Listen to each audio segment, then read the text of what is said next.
ಅದೃಷ್ಟವೋ ದುರಾದೃಷ್ಟವೋ, ಬಲಿಷ್ಠವೋ ಕನಿಷ್ಠವೋ, ಯಾವುದು ನಾವು ಪಡೆದುಕೊಳ್ಳಬೇಕೋ ಅದಕ್ಕಾಗಿ ಪ್ರತಿನಿತ್ಯ ತಾವುಗಳು ಏನೇನು ಮಾಡಿ ಸೋತಿರುತ್ತೀರೋ, ನಿಮ್ಮ ಅಡುಗೆ ಮನೆಯಲ್ಲಿ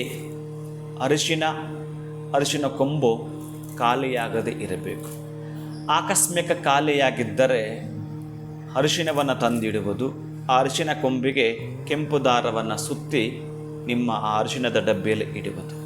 ಹಿಂದೆ ತುಳಸಿ ಗಿಡಕ್ಕೆ ತಾಮ್ರದ ಪಾತ್ರೆಯಲ್ಲಿ, ತಾಮ್ರದ ಚೆಂಬಿನಲ್ಲಿ ನೀರು ಸ್ವಲ್ಪ ಮಾತ್ರವಾಗಿ ಅರಿಶಿನ ಹಾಕಿ ತುಳಸಿ ಗಿಡಕ್ಕೆ ಸಮರ್ಪಿಸುವುದರಿಂದ ಗೊತ್ತಿಲ್ಲ, ನಾವೇನಾದರೂ ಕೂಡ ದುರದೃಷ್ಟದ ಮನೆಯಲ್ಲಿದ್ದರೆ ಅದೃಷ್ಟದ ಸಂಪತ್ತು, ಅದೃಷ್ಟದ ಧನಕನಕ ನಮ್ಮದಾಗಬಹುದು.